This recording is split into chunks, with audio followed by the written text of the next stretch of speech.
वास्तव में जो बड़े मगरमच्छ थे उन पे कार्रवाई नहीं हुई, सरकार ने कोई कार्रवाई नहीं की और युवाओं के भविष्य पे हथौड़ा चलाने का काम गहलोत सरकार ने काम किया है। पेपर लीक के मामले में मैंने विधानसभा में सब लोगों से कहा था कि बीजेपी और कांग्रेस का मुद्दा नहीं है, राजस्थान का मुद्दा है। राजस्थान में जी गड़बड़ घोटाला और गहलोत सरकार चल रही है। राजस्थान में भी बीजेपी हारने वाली है। पूरे राजस्थान के युवाओं को, हर व्यक्ति को मालूम है कि किस प्रकार से राजस्थान में जो पेपर लीक 17 बार पेपर लीक हुआ है और उसमें वास्तव में जो बड़े मगरमच्छ थे उन पे कार्रवाई नहीं हुई, सरकार ने कोई कार्रवाई नहीं की और युवाओं के भविष्य पे हथौड़ा चलाने का काम गहलोत सरकार ने काम किया है और उसमें बहुत बड़े पैसे का लेन देन हुआ है। नहीं तो 17 बार पेपर कैसे लीक होता है। और यह जो कार्रवाई हो रही है, अपने जो भी इनपुट होगा उसके आधार पे सब स्वतंत्र एजेंसीज हैं अपना कार्रवाई कर रही हैं। सभी को स्वागत करना चाहिए कि अगर निर्दोष है तो नहीं फंसेंगे, अगर गलत है तो जरूर फंसेंगे। राजस्थान की जनता जानती है कि पेपर लीक में बहुत बड़े पैमाने पे घोटाला हुआ है और उसमें सरकार के बड़े बड़े लोग, मंत्री से लेकर बड़े बड़े लोग उसमें इन्वॉल्व थे। जहां भी इलेक्शन होते हैं इस तरह की कार्रवाई होती है, ये कोई नई बात नहीं है। जब इलेक्शन होगा तो कांग्रेस के प्रदेश अध्यक्ष और कांग्रेस नेताओं के ऊपर ईडी की कार्रवाई होगी, ये पूरा देश जानता है और ये बात पहले चीफ मिनिस्टर अशोक गहलोत जी कह चुके हैं। अब आज ये कार्रवाई हुई है, ये कार्रवाई उनका राइट है, कार्रवाई करने का उन्होंने राइट है। तो वो किस इश्यूज पे किए, क्या किए, सामने तो आए। क्या कहना चाहते हैं, ईडी वाले खुद तो प्रेस के सामने आते नहीं है, तो वो आके जब पूरा उनको सम्मान मिलेगा, क्या उनसे पूछताछ कर रहे हैं, क्या बात थी, क्या कारण था, पता चले किस मामले में की कार्रवाई। बताया जा रहा है पेपर लीक मामले में गोविंद सिंह डोटासरा। इस पेपर लीक के मामले में मैंने विधानसभा में सब लोगों से कहा था कि बीजेपी और कांग्रेस का मुद्दा नहीं है, राजस्थान का मुद्दा है। जितने पेपर लीक हुए वो पेपर लीक किसने पकड़े? राजस्थान की पुलिस ने। राजस्थान की पुलिस, मुख्यमंत्री खुद होम मिनिस्टर है, तो मुख्यमंत्री की नॉलेज में था, उन्होंने सब जगह पेपर लीक होने पर स्ट्रिक्टली कहा कि कहीं पेपर लीक नहीं होना चाहिए, तो डिजर्विंग बच्चे उनका सिलेक्शन होना चाहिए। हमने कोई गुनाह नहीं किया, हमने एक बड़ा काम किया, पेपर लीक को पकड़ा और पकड़कर लोगों को जेल भेजा, उम्र कैद की सजा का प्रावधान किया। आज भी कह रहा हूं, पेपर लीक के मामले में कांग्रेस बहुत सख्त है।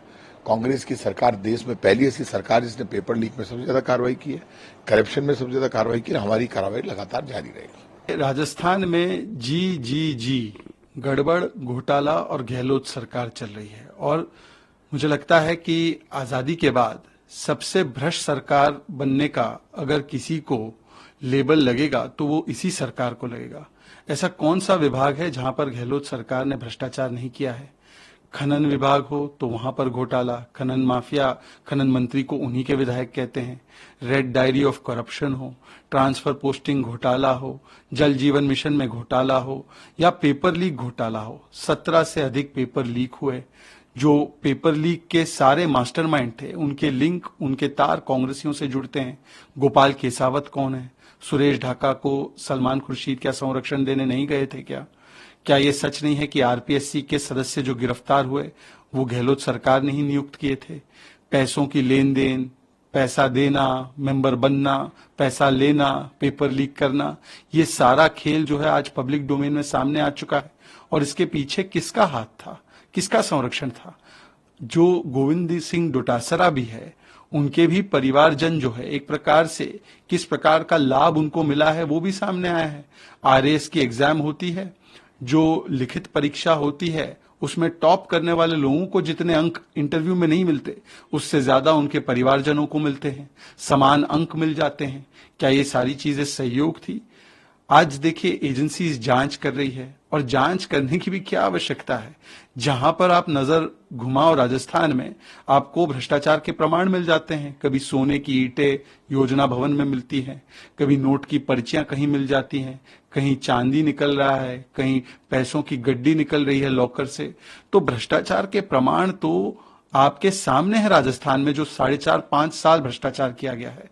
और इसीलिए आज विक्टिमहुड कार्ड नहीं, अशोक गहलोत जी को तो जवाबदेही देनी चाहिए कि जो आजादी के बाद की सबसे भ्रष्ट सरकार चलाई गई है वो उन्हीं के द्वारा 70 लाख युवाओं को धोखा दिया गया पेपर लीक करवाकर, और कम से कम 2.5 से 3 करोड़ लोगों को इसका सीधा नुकसान पहुंचा है। चुनाव शुरू हो गया ना, automatically BJP frontal organisation, ED, income tax and CBI वो तो आने वाली है।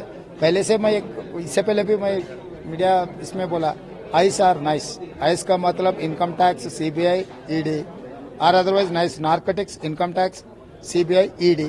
तो आप अगर चुनाव में बीजेपी के साथ नहीं दिए तो आपको क्या चाहिए, आइस होना या नाइस होना? This the simple thing they are saying, simple. तो ये ऐसे ही ये कोशिश करते, कर्नाटक में भी यही कोशिश की मगर चुनाव तो नहीं जीत सका।